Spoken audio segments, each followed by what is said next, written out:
Being a veterinarian means I get to be happy. It means I get to enjoy what I do every day. I get to get up and come to work knowing that I am going to help animals and help their owners, and hopefully bring healing and health. And it means educating and teaching people about the best way to help their animals.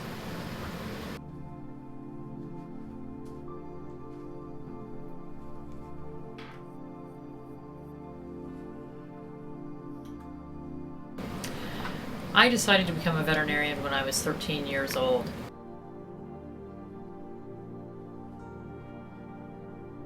My pony had a lot of trouble walking, and I had a veterinary friend that performed surgery on his front legs to remove part of the nerves to make him walk better. I thought it was the greatest thing I had ever seen, and I decided right then and there that that was what I was going to do.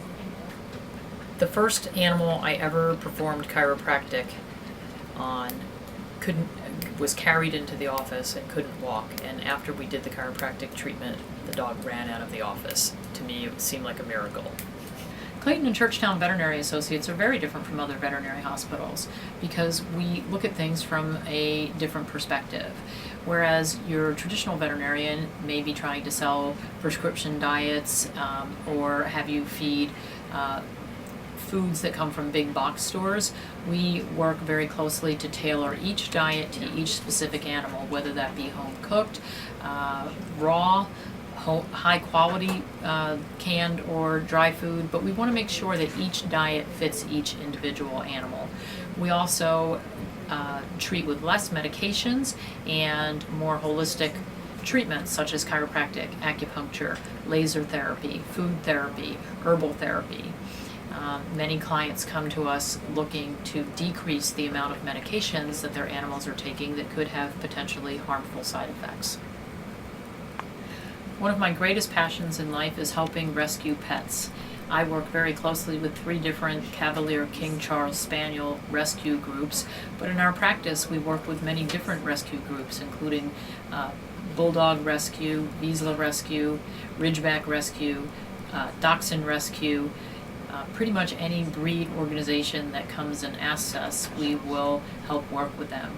We do low-cost spay-neuter for shelter animals and rescue pets, and I am passionate about finding homes for all the throwaway animals in the world.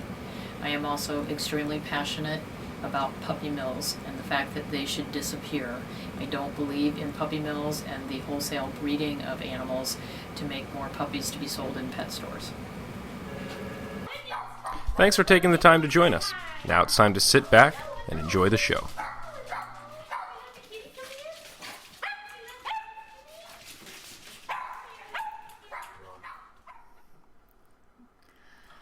Hello and welcome to our first food webinar. I'm Dr. Judy Morgan, for those of you who have never met me, and I hope that everyone will enjoy this series. Today is the first in hopefully a long-running series, and each week will build on the week before, so please be sure to tune in each week. If you miss a week, the links will be posted on our website so that you can tune in and catch up on things, or if there's a question that you couldn't remember or an answer that you needed, you'll be able to find it. Please feel free to tweet questions or post questions in the chat room that's up on the screen.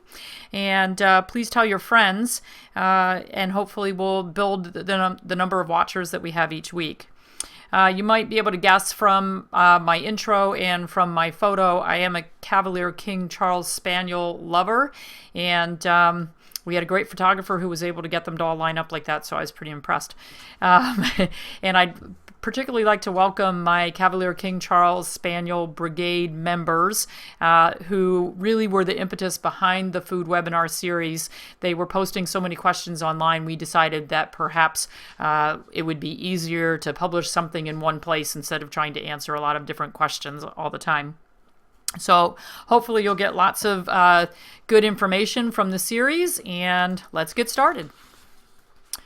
So the title of our webinar series is Food is the Foundation of Life, and today is part 1, and today we're going to talk about reading food labels. I think that the state of this country, as far as obesity and health, is in very, very sad shape. And we should all learn how to read food labels, not only for our pets, but also for ourselves. So it is true, you are what you eat, and our pets are what they eat. So what is real food? Well, real food consists of fresh fruits and vegetables, fresh meats, and whole grains. How do you know something is fresh? What's considered fresh? Well, fresh fruits and vegetables would be the things that are in that picture, things that are bright colored, things that are healthy, hopefully raised without pesticides and chemical fertilizers. Whole foods that you can find hopefully locally. I love New Jersey in the summer because we are the Garden State, even though most people don't realize that. And right now we've been having rain for 40 days and 40 nights, so I'm not sure how many fruits and vegetables are going to survive. But I love buying locally in the summer, and I love preparing fresh fruits and vegetables for the pets as well as for ourselves. What are fresh meats? Fresh meats are preferably meats that are grass-fed, organic, can be very difficult to find. Most of the beef and pork in this country is now raised in feedlots. If you've never seen a feedlot, go online and look up feedlot raising of cattle. Cattle that are feedlot raised are crushed into very small enclosures. Basically, the animals cannot move around. They're so packed in so tightly that they have enough room to stand in one spot. And usually the manure is up past their knees, and they're fed corn and grains that are genetically modified. And all of those things that go into that processing of that meat comes out on the other end, and it goes to us. And no one knows what effect genetically modified grains and meats are going to have on our bodies long term. Most poultry in this country is raised in confinement operations and is fed antibiotic-loaded and growth hormone-loaded feed. So it's hard to find poultry without those things in the meat. And all those chemicals that are fed to the pets or to the animals do get stored in the muscle meat and certainly in the organs, particularly the liver. So you want to try to find chicken or duck or goose or turkey that's been grass-fed and free-range rather than being processed and raised in those high-intensity poultry lots. Whole grains without pesticides, grains without chemical fertilizers.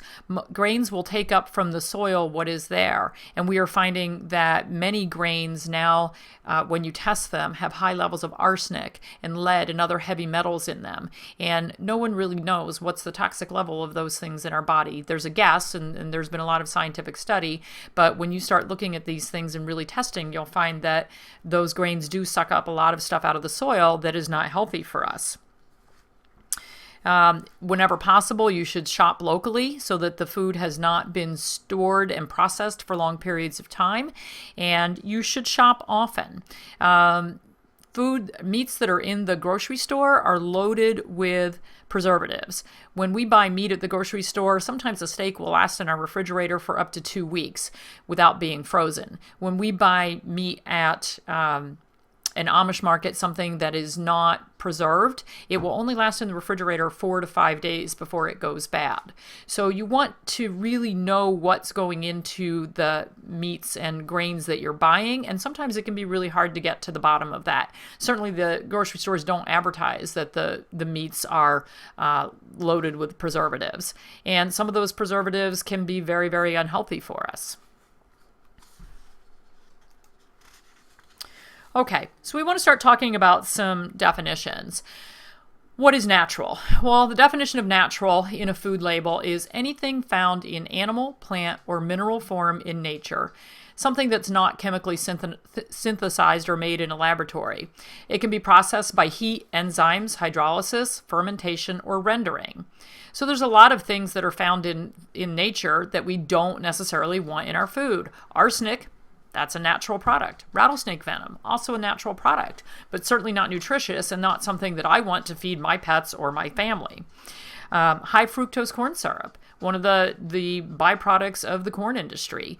Not a healthy product at all, but it is found in so many products in the grocery store and also in pet foods. And it absolutely has no place at all in the pet foods that we're buying.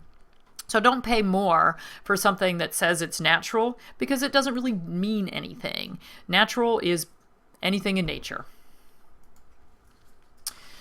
So more definitions. Let's look at organic. The term organic is not defined for pet food companies and is not regulated. These are human definitions. We can hope that the pet food industry follows these definitions, but they don't have to, because nobody regulates these definitions as far as they're concerned. So in the human industry, if a product says it's organic, at least 95% of the ingredients must be organically grown or cultivated. What does it take to grow something organically? Well, it has to have no pesticides, no chemical fertilizers, and it has to be grown on a farm that is certified organic. In order to have a farm certified as organic, it has to have no pesticides or chemicals found in the soils.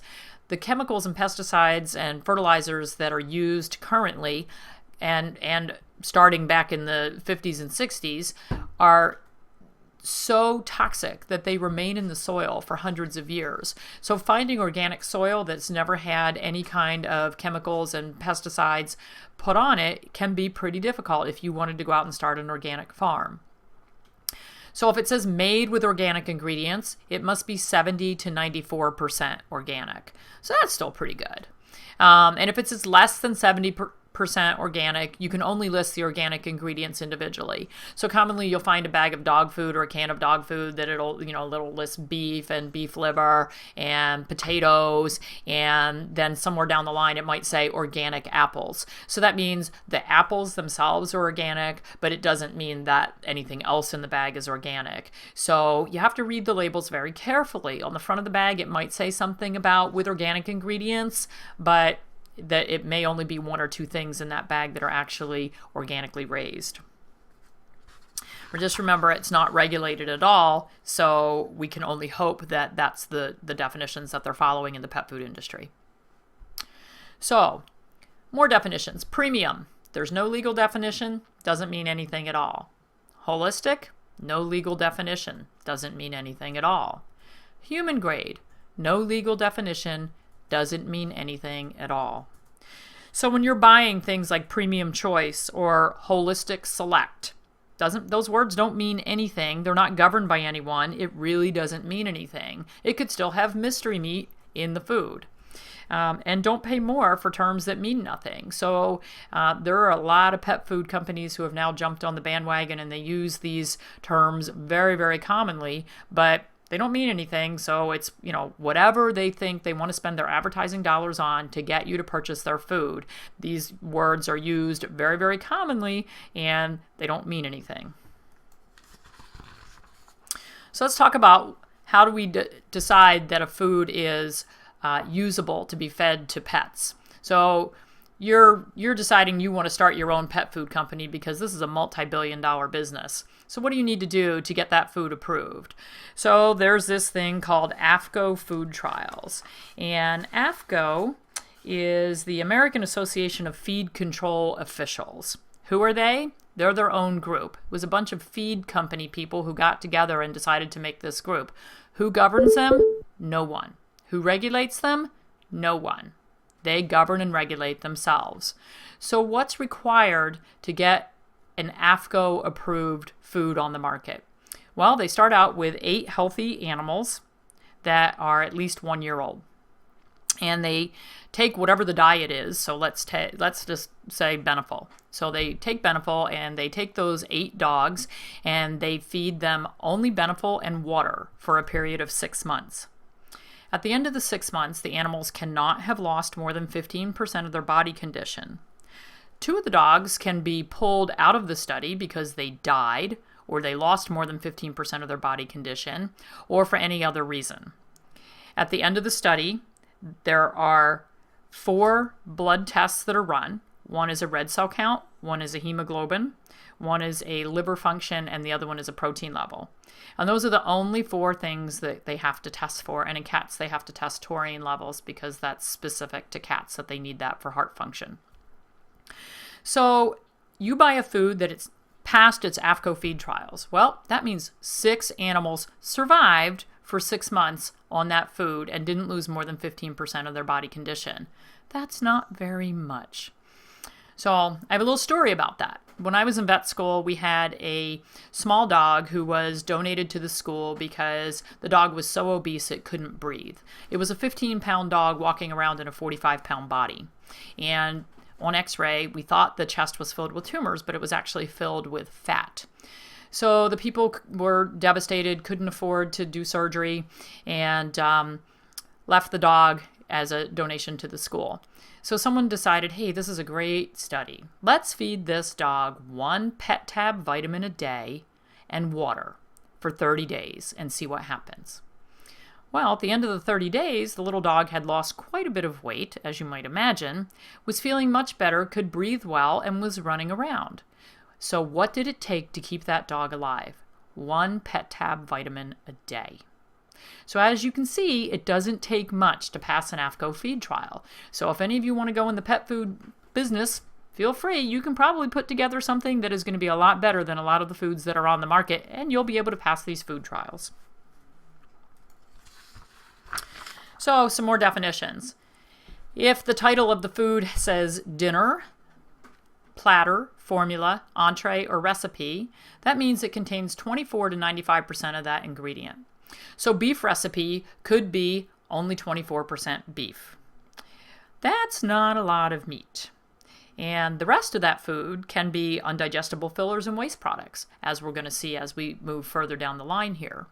So I'm not real happy with foods that say beef entree or beef recipe, because let's face it, if they only have to have 24% beef, most likely they're going to have 24% beef because that's the cheaper way to make the food. The term with means it contains 3 to 24% of the ingredient. So if it says pedigree with beef, there might only be 3% beef in that formulation. That's not a very high meat product. Particularly when we're talking about cats. Cats are carnivores. Cats are supposed to be on a 100% meat diet. They are obligate carnivores and have a hard time surviving without meat.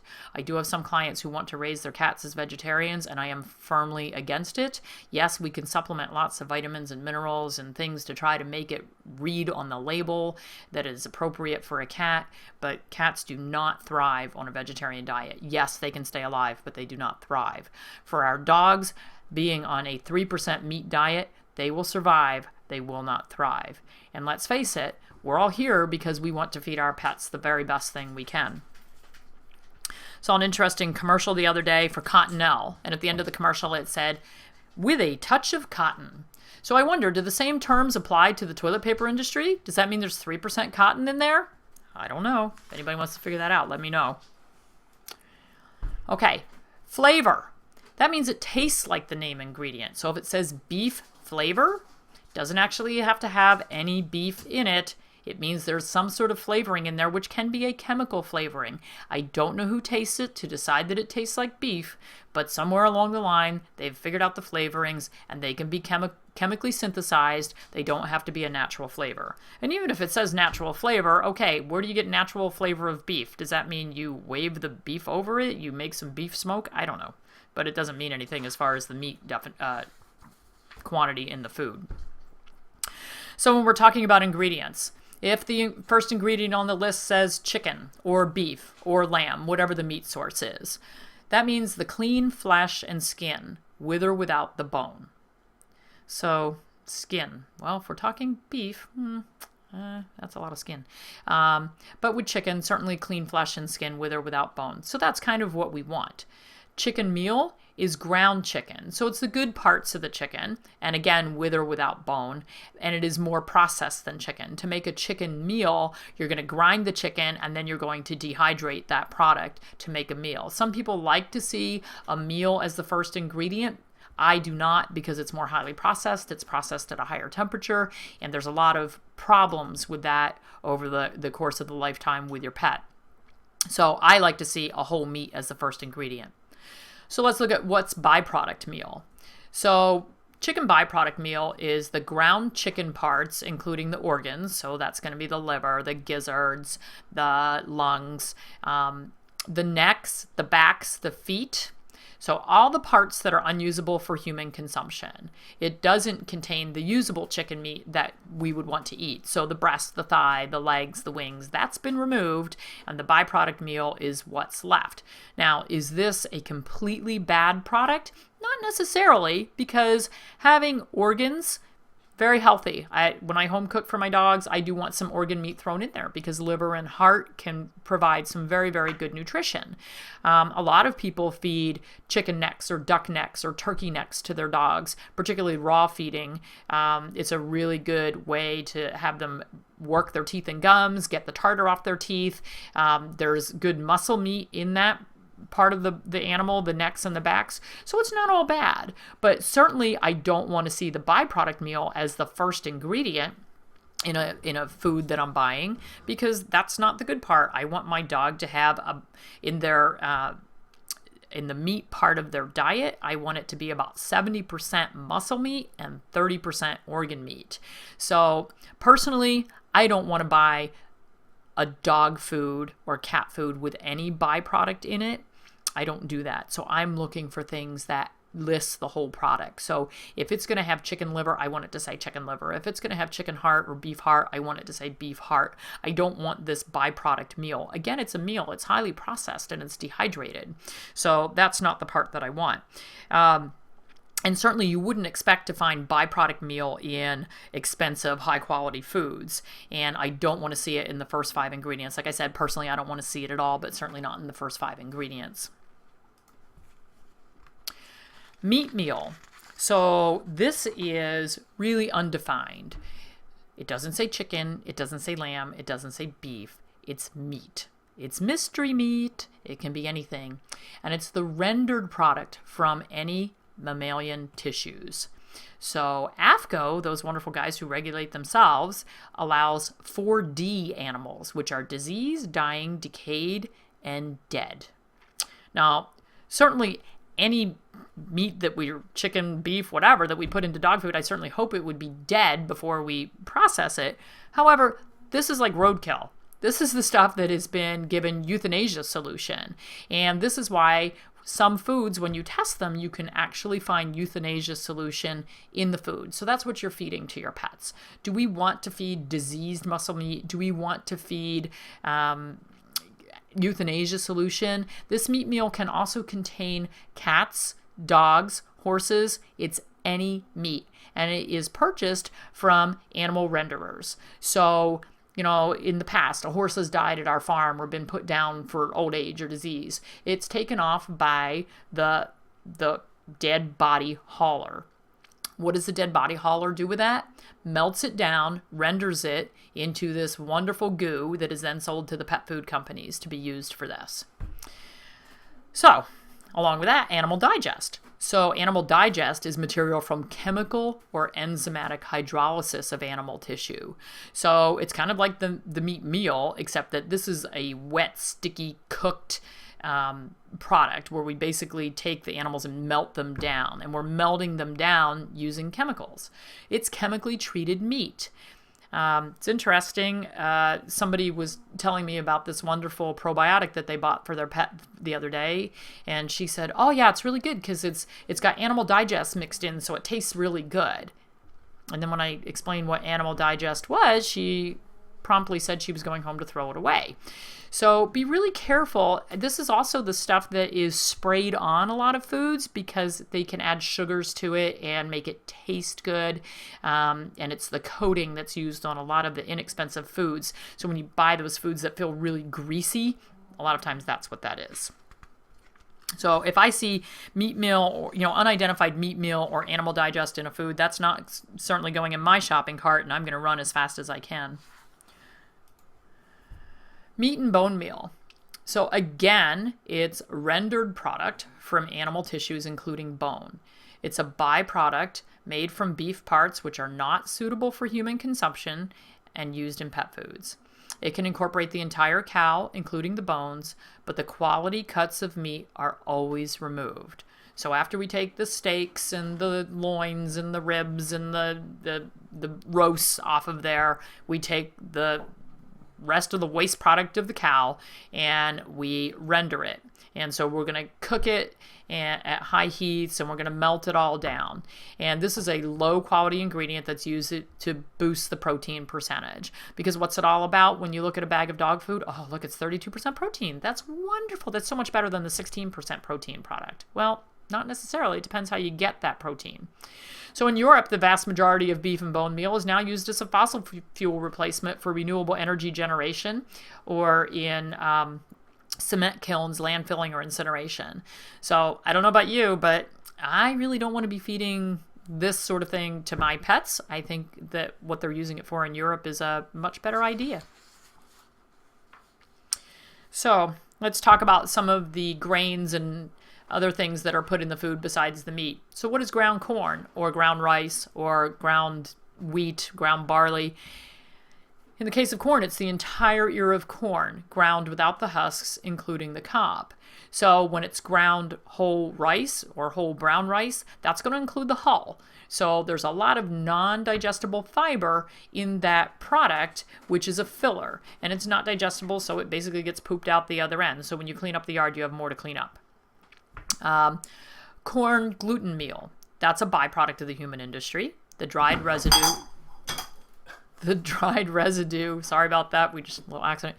The dried residue from corn after the removal of most of the starch and germ, which is the usable part of the corn, again, it's a filler used to boost the protein level because this will bring it up by a couple of points. Brewer's rice, a byproduct of the human food industry from making beer, has very little nutrient value. Somebody brought me a food that they were feeding the other day. It happened to be a prescription veterinary diet, and the first ingredient was brewer's rice. So yay, it's a byproduct of the human industry. So you might notice a common theme here, byproducts from the human food industry. This is where pet food started getting made. There was all this stuff laying around and people said, what can we do with this? I know, we can put it in a bag of dog food and sell it for a lot of money to unsuspecting people. So, good versus bad. What do we want to avoid? Well, the food, when you look at the ingredient list, the ingredients are listed in order with the thing that there's the most of first, and as you go down, there's less and less. So we want to avoid grains, water, byproducts, and unidentified meat sources as the first ingredient. So when you're buying canned food, if the first ingredient is water, first of all, you're paying for about 80% of that can is water. So is that what you really want to pay most of your money for? Let's get some chicken or some beef as that first ingredient. I don't want grains as the first ingredient. And am I saying that pets should never be fed grains? No, and that's kind of the biggest craze lately is that everybody should be on these grain-free diets. And I'm not saying that grain-free is necessarily better. Depends on the condition that we're feeding the animals for. And as we get in later weeks of the webinars, we'll talk about when we want to use them and when we don't, and when they might be good and when they're not. I don't want to see corn, wheat, and soy because they're low-cost grains that commonly cause food allergies. And I will tell you that corn is the #1 ingredient in pet food in this country, and much of it is GMO, which is genetically modified, and that's not what we should be feeding ourselves or our pets. There's no way to know if it's genetically modified. They don't have to tell you that. It doesn't have to be advertised. I don't want to see a ton of different grain sources because when you add them up, you may have more grain than meat sources. So your first ingredient might be chicken, and the next 4 ingredients might be barley, white rice, brown rice, and quinoa. Not that those are all bad grains, but when you add, let's say your meat's 20%, and the next 4 ingredients are 19, 18, 17, and 16%, add all those up, you're basically feeding grains to your pet and not a whole lot of meat. So remember those definitions at the beginning where we can have 24% meat and still call it a beef dinner. This is how that happens because they can use a lot of fillers. And a lot of the grains that are in there, if they're whole grains, now we've got the hulls and the cobs and whatever, so a lot of that is undigestible. So any kind of gluten. So let's talk about gluten. If those of you who can remember back to 2005 or 2006 when we had the pet poisonings and so many animals died because there was melamine found in the food. The melamine came in with corn gluten from China. And the melamine was added because it is it will artificially raise the protein level in the food. In China, the people who sell their food get paid more based on the protein level. When I traveled to China in 2008, they had a melamine problem in milk and dairy products, and there were babies dying because they were being given milk and milk replacement that had melamine in it to artificially raise the protein levels. And melamine causes kidney failure. It causes oxalate stones in the kidneys and in the bladder. And when I started in practice 30 years ago, we didn't see very many cases of bladder stones. And now I diagnose oxalate bladder stones at least once or twice a week. And what does that say to me? To me, it's pretty scary. To me, I think there's low levels of this stuff flying around in that food all the time, particularly in the lower quality foods. And, when you buy a food, it might say made in America, but they don't have to tell you where the ingredients came from. And the bigger companies will outsource the food. So that's why the melamine thing in 2005 was so huge, because one plant was processing food for 5 or 6 different food companies. So dozens of kinds of food were made on those conveyor belts. They just changed up the ingredients based on, which brand they were processing at the time. But the raw ingredients were all sourced from the same place. That's why so many got recalled. And the same thing now when we get a salmonella recall, and there's so many foods that get recalled at the same time. It's because they're all processed in the same plant. And if the plant has a salmonella problem, then every food that's made there is going to have a problem. Personally, I like to buy from companies that are smaller, that have their own plants, that regulate things better, and they know where the ingredients are coming from, and they're not outsourcing to somebody bigger.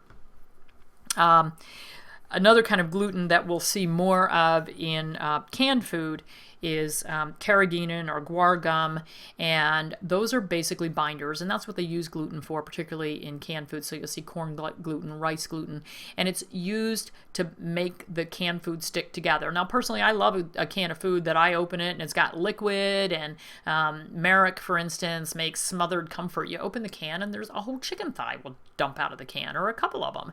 Wingling, whole wings dump out of the can, and it's in a liquid with, cut up carrots and whole vegetables that you can see in there, cut up potatoes. That's a real food. It doesn't have guar gum and carrageenan and gluten to make it stick together like a paste. The problem with all those pastes is that they also gunk up the intestines. The lining of the bowel looks like a bunch of mountains and peaks and valleys to increase the absorptive area of the bowel. When we put all these glutens in there, they fill up those little peaks and valleys, and then we end up with a garden hose. And then we wonder why our animals have diarrhea, because their garden hose just shoots it from one end out the other. There's nothing to slow it down along the way. Okay. So what else do we want to avoid? Chemical preservatives like BHA and BHT, which are proven carcinogens. We want to look for natural mixed tocopherols, which is basically vitamin E, ascorbic acid, which is basically vitamin C, or rosemary extract instead as our preservatives. The biggest problem with not using a chemical preservative is that the food will not last as long. So when you go to buy a bag of dry dog food and it has these wonderful things used as the preservative, remember that that bag cannot sit in your house for a year. I get really frustrated with people that own a Chihuahua and come in and go, oh yeah, once a year I go to Sam's Club and I buy a 50-pound bag of dry dog food and it lasts all year. Wow. So here's the problem. It's rancid by the time they get to the end of the year. They bought it at Sam's Club, so it's probably not going to be the highest quality anyway. Storage mites. When that food sits in your pantry for that long, I guarantee you have storage mites. Guess what? They make your dogs itch. Remember that when you buy a food, it was processed at a plant somewhere, sat there until it got put on a truck to be shipped to the middleman, sat in their warehouse for God knows long till it got shipped to the pet store, sat on the pet store shelf for God knows how long before you bought it, then it gets to your house. So when you see that expiration date that's good for 6 months from now, that food may have actually been made a year ago. So I don't know if there's a way. Probably you can go on the website and look for lot numbers and try to figure out when a food was actually made. But be really careful and look for expiration dates that are pretty far out, because that stuff is made to sit there for long periods of time. Avoid any added colors or dyes. Your dog, your cat cannot see the little red and green and yellow chunks in the food. They really don't care what color it is. The only thing they care about is what it tastes like. So avoid those. They add nothing beneficial. Artificial flavors. That's chemically synthesized. Why do we need that? Why are we adding more chemicals? And avoid any sweeteners. Your dog doesn't have a sweet tooth unless you give him one. Avoid sugars, high fructose corn syrup. Boy, get away from that stuff even in your own life. It's everywhere. It is awful. Sucrose, a little more natural. Dogs don't need it. And oh, by the way, anything with xylitol is really toxic. So you're not going to find that in pet food, but if you have sugar-free gum, that sort of thing, just be really aware that xylitol is really toxic in pets. And again, that high fructose corn syrup is a byproduct of the human food industry. So let's start looking at some foods. So I wish I could remember exactly which food is which, but I can give you some examples just off the top of my head. I went online and I just looked up the ingredients for a bunch of different foods. So we started with a poor quality food. So look at our first ingredient, ground whole corn. Wow. Meat and bone meal. Oh, Lord. Corn gluten meal and animal fat. Don't know which animal, so it could be any. And it's preserved with BHA. Then we get some wonderful soybean meal, ground whole wheat, brewer's rice, dried plain beet pulp. Oh, natural flavor, except that it's flavor, so we waved the cow by it. I don't know. And then we've got some colors and some more preservatives. Is there one good thing in this food? I can't find one good. I'm looking. I cannot find one good thing in here because the ground whole corn has the cob. It's ground whole wheat, that's got the hulls. Brewer's rice, waste product. Corn gluten meal, waste product. Meat and bone meal, waste product. There's nothing good in here. This is one of the more popular foods that is on the market right now. And I do not want to feed this to my pets. And I would certainly recommend that none of you do. And I can tell you that the maker of Old Roy, which is now sold only at Walmart, the CEO of the company will not feed it to his own pets. Do pets survive on it? Yeah, there's lots of pets that survive on it. Do they thrive? No. So, slightly higher quality food. Chicken. Yay, whole meat. Chicken byproduct meal. Ah, boy, not exactly horrible, but I really don't want that as my first ingredient. Cornmeal. Okay, well, that's corn that's been dehydrated and dried out. Oh, then we get to some brewer's rice, which is a waste product. Ground whole grain barley, so we've got the hulls. Chicken meal, well, that could have been a decent ingredient, but it's pretty far down there. Dried egg product, we didn't define that, but that's not the good eggs. That's the eggs that are not usable for human consumption, usually. And then we have some dried veggies that look pretty good, and some rosemary extract. So this one's looking a little better, but certainly still not something that I want to feed my pets. However, if you're on a tight budget and you had to choose between the first diet versus this diet, please buy this one, because this one at least has some whole meats in it. And the byproduct meal is going to get you some organ meats.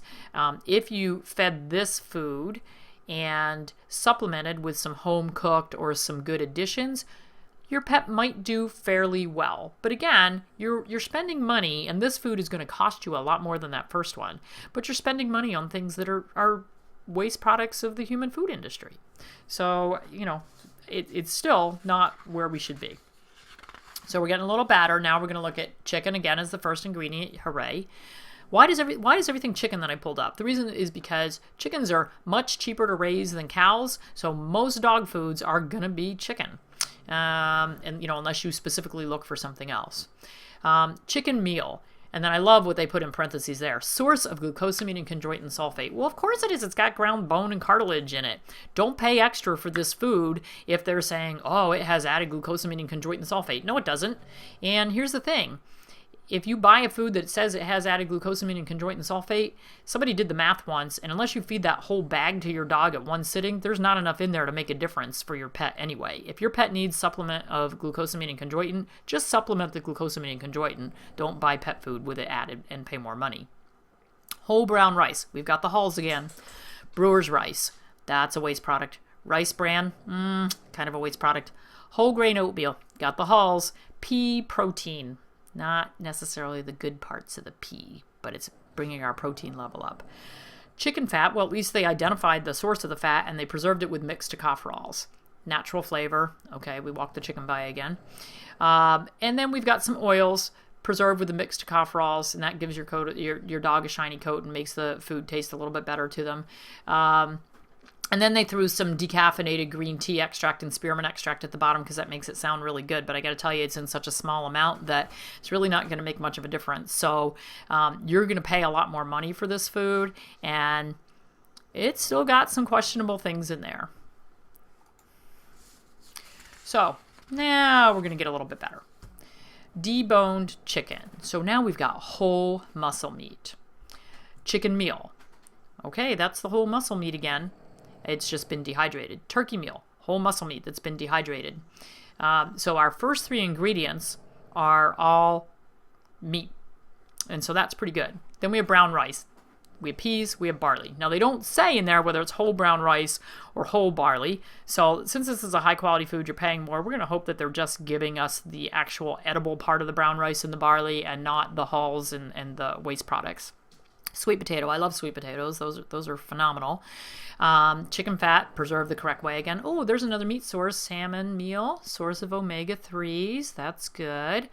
And we throw in some oats because we can't possibly make something with all meat. And actually, they have a hard time. They can't make a dry dog food that is all meat because it won't stick into a kibble. So in order to have something stick into a kibble, it has to have at least 50% carbohydrates. So if you buy a grain-free food, where do they get those carbohydrates? They get it from tapioca, potato starch, green pea starch. There's going to be something that holds it together. Otherwise, it just makes a sticky mess in their machines when they try to process it. Down at the bottom of this one, they put in a whole lot of lactobacillus enterococcus fermentation products. So probably on the front of this bag, it says something like with probiotics. Probiotics are live bacteria and they cannot survive the processing of canned or dry dog food because they're processed at very, very high heats. So if you want a probiotic in your pet's food, don't pay extra for it in the bag or the can. You've got to add it at the end. Otherwise, it's killed by the processing. So this fermentation product might be considered a prebiotic, which is the stuff that feeds the good bacteria that you're going to add as the probiotic. So would I feed this one to my pets if I were going to feed a dry food? Yeah, I'd consider this one. I don't know who made it. I just got a bunch of them off the internet. And with that said, one of my favorite foods I looked up the other day is by a company called Origin, and somebody said they were feeding the red meat formula to their pets. I recommend the 6-fish formula quite often. Origin comes out of Canada, and when I read the ingredient label on the red meat Origin, the first 17 ingredients were meat products, either whole meats or organ meats, and they were named. So it was, beef liver, beef, bison heart. I was pretty impressed. You're never going to see 17 meat ingredients in a row. So what's next? Next week, we want to talk about pet food formulations. So this picture we took at our house of the different things that exist here.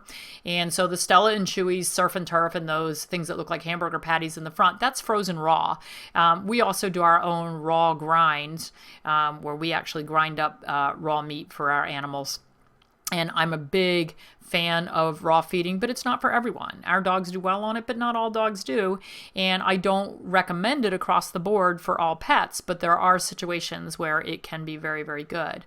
Home cooked, so the little wolf bowl on the left has a really nice little home cooked stew in it. You can see it's got lots of meat, and if you could see it up close, it's got some veggies in there, and that's something that they're going to snarf down in 3 seconds. Don't have a picture of refrigerated rolls because I don't feed them. But they've become very popular. Things like Pet Fresh, you can find them in the grocery store, and the ingredient lists on those are usually pretty good. Sometimes they've got some fillers and binders in them. Canned foods. Let's see, we've got Waruva for our cats and Merrick for our dogs in that picture, because when I open those, I can see the whole meats. I can see the whole vegetables. They're not stuck together with glue. Semi-moist, I don't have a picture of those because I don't feed them, and if you're feeding a semi-moist, next week we'll talk about it more, but I can tell you to throw it all away and buy anything different. Dry foods. Dry foods, let's see, we've got some pheasant and whitefish formula cat food. I am against dry food for cats, and we'll explain that next week. But I keep that around if I have my cats going through one of those really, really picky phases where they just turn their nose up at everything. Sometimes they'll get a handful of that, but it's about once a month. We call it kitty crack. Freeze-dried, those and dehydrated foods have become very, very popular, and we'll talk about those next week, the pros and cons with those, but they're a nice, easy thing to travel with if you travel a lot.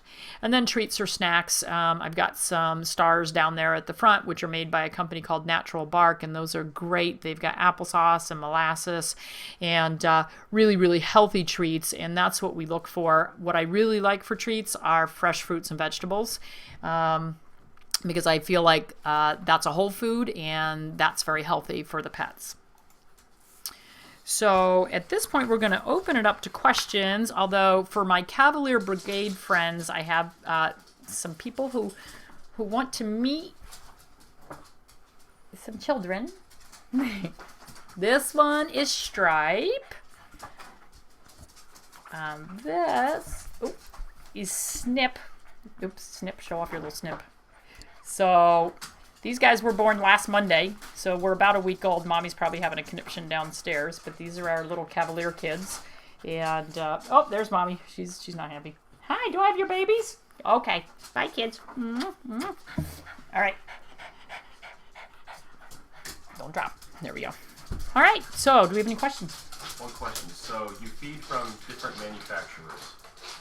Do I feed from different manufacturers? Yes. And there's no problem with feeding from different manufacturers. You need to find companies that you like, companies that make a high quality food, and you certainly can switch from one to the other. And my canned food I might get from one company, and my raw food from another company, and my dry food from yet another company. And I will even switch between companies if you are really stuck with having to feed your pet a dry food. And we'll talk next week about why you shouldn't stick with only dry food. But if that's the only thing you can feed, then I do recommend switching at least flavors within the same company, if not switching between different companies, because we want to make sure that we're not getting micro deficiencies over a length of time. So, even though they add a vitamin mineral mix, it's kind of like Cheerios are, maybe 100% nutritious, and they might have all the vitamins and minerals added that you need to survive, but do you want to eat the same bowl of Cheerios every day for the rest of your life? I don't think so. One more. What would be the best meat to feed an extremely active dog? The best meat to feed an extremely active dog. Well, a few weeks from now, we're going to get into the energetics of feeding. And so an extremely active dog energetically is going to be pretty hot or warm. So we do not want to feed lamb or venison. I probably would not even want chicken. I would look for beef, rabbit, duck, or fish, because you're going to help keep their energy in line. If we feed foods that are energetically hot, which is the lamb and venison, you're going to burn out that dog over a period of years, and you're going to end up with kidney issues down the line. So, we'll get into that a lot more when we get a couple more weeks in. And a very high energy dog might be one who's going to need some carbs to keep their body weight up. A really high energy dog fed only a meat-based diet may not get enough nutrition, to maintain their body weight, unless you really want to feed a lot of meat. So we'll talk about that again when we get a little further down the line, but that's a starting point. The fish food from Origin smells really awful. Is it that much better than the regional red? Because I will switch off of it if so. Okay, the fish food of Origin smells really awful. Well, that's funny because we feed a lot of sardines to our dogs. We just add it to their diet. And sardines are a superfood, and we'll talk about them later. But they're a superfood. And I've got to tell you, I've got spaniels, and we finally had to go to tying their ears back because they drag their ears in the sardines, and oh, Lordy, it smells. And then I got to sleep in bed with fish ears and fish breath. So yes, the Origin red meat formula, I think, is a wonderful food. And the reason I like their 6 fish is because I find that most pets that I see in my practice, if I had to assign them, either they're too hot and dry or they're too cold and wet. Most of them are too hot and dry. And the way that we battle that is to feed them something cold and wet. Now, Origin 6 fish certainly is not wet, but it is cooling and more of a yin tonic, which is going to be more moisturizing. I love the Origin products. I love their red meat product. And it is fairly balanced. It's got beef, it's got bison, I think it's got some venison. It may have some lamb in it. I can't remember the ingredients exactly. If you have a dog who is tending toward being hot and dry, so their coat's a little dry, their nose is getting crusty and cracked, their paw pads are looking pale or cracked or dry, then you're going to do better switching over to the fish formula. But if your pet's doing well on the red meat formula, it's great. Are sardines okay for a dog that has a history of calcium oxalate stones?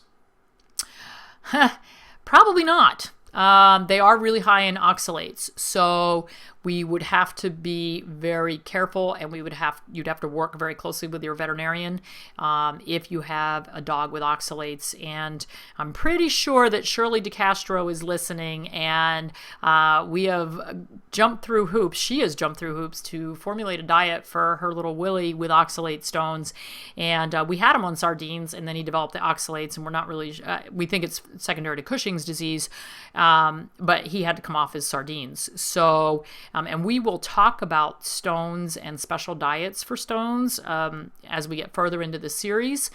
And, basically we're kind of doing a building here. And when we get further in, we're going to talk about specific diseases such as struvite stones and oxalate stones and dry eye and itchy allergy skin and inflammatory bowel disease and Cushing's disease and diabetes, and the different ways that you can feed pets to help combat those diseases without having to use as many drugs. But Shirley was great. She did a ton of research online, and when we get to the Oxalate Stone Week, we will have Willie's Oxalate Diet for you to see and to use for your own pets if that's a problem that you're having, because she did a great job formulating it. What are your thoughts on feeding mixed protein sources such as chicken and beef in the same meal? You can mix protein sources in the same meal. If you look at the Origin red meat, it's got 6 different meats in it. So certainly you can mix them up. One of the Stella and Chewy's foods, frozen foods that I feed is surf and turf. So it's got beef and fish. So that's not a problem mixing protein sources at all. And one last one here. My cat eats canned and dry. How do I break her off of the dry without making her mad? Okay, so I don't know if you guys can hear these well, but my cat eats canned and dry. How do I get her off the dry without making her mad? So here's the thing. Cats are carnivores, and they don't need carbohydrates in their diet. And carbohydrates in a cat diet carbohydrates break down to sugar. So that's basically makes your cat high on the sugars, and they become carb junkies, and that's why they like the dry food. Dry food is heat processed and has all the moisture taken out of it, and cats are not big drinkers, so cats that are fed dry food tend to make a very, very concentrated urine that will predispose them to kidney disease and bladder stones. So if you're lucky, because if you have a cat who already likes canned food, that's 3/4 of the battle. You cannot starve a cat into eating something. They'll die. They'll just starve themselves over 3 days, and they'll go into liver failure and they're dead. So if you have a cat who is stuck on dry food, the best thing is start offering canned. Cut back your dry a little bit, offer fresh canned. They don't like their food cold, so if they don't eat it right away and you have to stick it in the refrigerator, you've got to warm it up when you feed it to them again. Cats are really particular. Some cats like pate, even though I'm not a fan of pate. Some cats like it juicy. Some will only lick the juice. But you have to wean them gradually. So what I would do with a cat who already is eating canned, I would start cutting back the dry little bit by little bit. If you're feeding a 1/4 cup at each meal, then take a few kibble out of there every couple days until you get down to next to nothing, and increase the amount of canned that you're feeding. And you'll probably be able to wean your cat over. My guys, it took about 6 months to get them completely off the dry. And that 5-pound bag of food that was in that picture has probably been in my cabinet for 6 months and needs to be thrown away because they just don't get very much. I think we'll take one more here, and I think it's a typo. Is Merrick the canned food that you prefer? Merrick is one of the canned foods that I prefer. There are a lot of good ones out there. And there are some companies that have been bought out by bigger companies that I used to like. And this is our biggest problem with with any food, is you can have a food. For instance, I really like Merrick. I've been to the company. They're from Amarillo, Texas. Great guys, great company. They make all their own stuff. They grow all their own stuff. That's one of the reasons I like them. But one of the problems with Merrick is they don't add sugars. They don't add things to make your pet like it. So there's a lot of people that'll come in and say, my pet won't eat that. Well, they won't eat it because it doesn't have crap added to it to make it enticing. There's no high fructose corn syrup. There's no sugar. There's no animal digest. So not all pets like it, even though we like it. So there are tons of foods that I like. The thing is to do your research. So if you say, okay, I want to feed Evo as my canned food, then my recommendation is go to their website, try to figure out who the parent company of that brand is. Because once Canada used to be a wonderful food, and then it got sold to Diamond Pet Foods. Anything owned by Diamond, it goes down the tubes really fast. So if it's owned by Diamond, Del Monte, Procter & Gamble, and boy, I hope nobody comes after me, Hills, I don't even, Royal Canin, are they their own company? Those guys, they're big companies. They outsource and they don't use good ingredients most of the time. Purina is another one. With that said, these guys have gotten smart, and so now they serve up multiple levels. So look at Purina. You can go from something as horrible as Beneful, and anybody who's feeding Beneful, just go throw it in the trash right now. So you can go from something as horrible as Beneful or Purina Dog Chow, which is all corn, and then move your way up. They have Purina One. They have Purina, I think they've got Naturals. They do make Moist and Meaty. That's another one. Just go throw that one in the trash right now. You're killing your dog every mouthful. We'll talk about it more next week. But so these companies are making some better products, but they're at the top of their product line, and they're charging a fortune for them. Science Diet, Hills finally got smart and said, okay, we're still going to make our prescription dog foods and cat foods with really poor ingredients. The science behind their food is phenomenal. It's the ingredients that they use to get to the end point that bother me. But they now have some, whatever they call them, all natural whatever. And you read the ingredients and they're not so bad. So you can get closer to those higher quality ones that we had further in the webinar. But it's all up to the consumer to be good about reading the labels, knowing what the definition of that stuff that you're reading. I mean, if you don't know what animal digest is, you're going to go, oh, okay, well, whatever. Yeah, it's something that they digest, and it's for animals, so it's all good, except it's not. Is that it? Okay. All right. Well, I am really excited to be doing the food webinars, and hopefully everybody learned a little bit. I know a lot of you that were tuned in are folks who are already fairly well versed in this because you're the folks that care. That's why you're tuned in. But I hope you'll tell your friends, and if you go to their house and you see food on their shelf that is not good, you might want to say, hey, you might want to go listen to this webinar, and just explain to them how to read the labels. So next week we're going to talk about the different formulations and what they're good for and what they're bad for, and what pets should eat what. And each week we'll build on that. I think week 3 we're going to talk about how to cook your own homemade diets and how to make your own raw food diets. So we're going to wrap it up on that, and thanks for participating, and hopefully we'll have some of you back next week. Thank you for joining us for our food webinar. Remember to follow us on all of our social media on Facebook and Twitter at Clayton Vet NJ. That's Clayton Vet NJ. Remember to visit our website as well for more information about how you can help your pet live a healthier lifestyle. Make sure you join us next week for the next installment of Dr. Morgan's Food Webinars.